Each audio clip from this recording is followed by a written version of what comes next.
Hello, ladies and gentlemen. Welcome back to the Mystifying Guitar series with me, Madhenge. And today, as you've heard, we are going to look at the reggae rhythm for beginners. Not for beginners. The key that you're using is the key of E minor. This is how you hold an E minor. Fret number 7, then an A minor to get an E minor. And the chords that you're playing are a 1 minor, that's an E minor, then a 4 minor, that is an A minor. This is how you hold it, fret number 5, and then you bar fret number 5, and then using your ring and your pinky, you hold strings number 5 and 4 respectively. And then you're also going to play a 5, which is a B minor.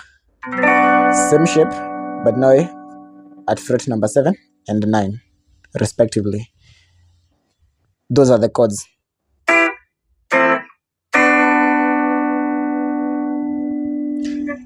Note that the reggae rhythm can be played using an electric or an acoustic guitar. I'll play both and then you'll hear which one is better, but it all depends with how you want it. If you feel that this is better, the acoustic is better than the electric, you're free to use whatever instrument you like. Next, we are going to look at the techniques that we need to be able to play a simple reggae rhythm for beginners. There are 3 techniques that I'm going to show you, and the first technique is a single strum. There's one thing that you need to note, that I'm not letting the strings to ring out. If you play it like this, it's kind of awful, so you play this way. What I'm doing, I'm strumming, and immediately after I strum, I lift the fingers from the fretboard such that they mute the strings, and you only get that sound.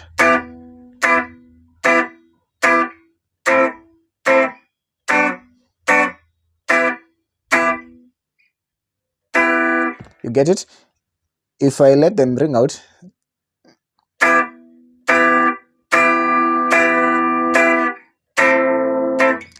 and that's awful, that's not reggae.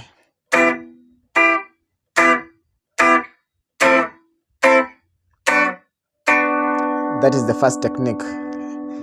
That is easy. The second technique that I'm going to show you is where we add a single up strum.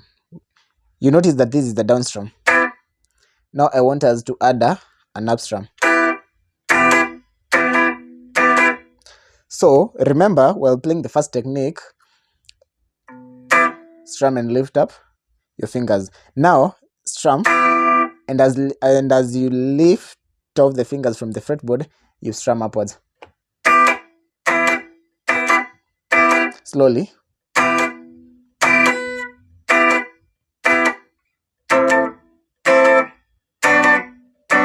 So it goes something like this.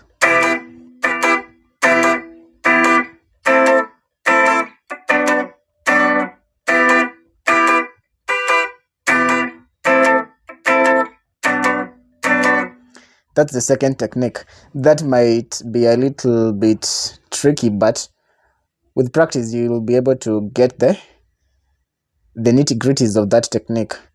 That technique is similar to the second technique, but now I use my palm also to mute the strings at the bridge where I'm strumming. Remember the second one, we are just lifting our fingers from the fretboard and strumming up. Now we don't want even that sound to ring out so prominently. So what we'll do is I'll bar the strings as well from this point at the bridge.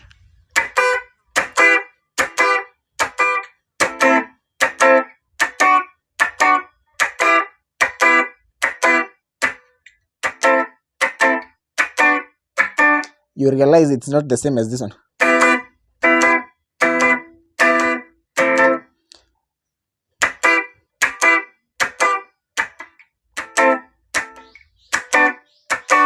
It has some kind of a slap effect. I don't know what to call it, where the strings are not ringing loudly. There's something that you need to note. If you're playing in a band where there is a pianist, you're not supposed to play the low strings. You should focus on the high strings, so that you may not collide with the pianist. So the piano will handle the low frequencies of that rhythm, while the guitar will handle the highs.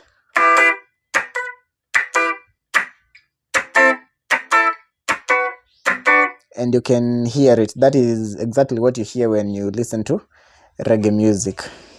All right, there are some points I wrote down here. Yeah, do not let the strings ring out loudly. Lift fingers after a strum immediately. Yeah, if they ring out, it's awful. I had said that earlier. Yeah, and I think that's all about reggae. Feel free to rewind and pause the video as much as you can, so that you can understand it. Before we conclude this, let me use an acoustic guitar. We get to experience the tone.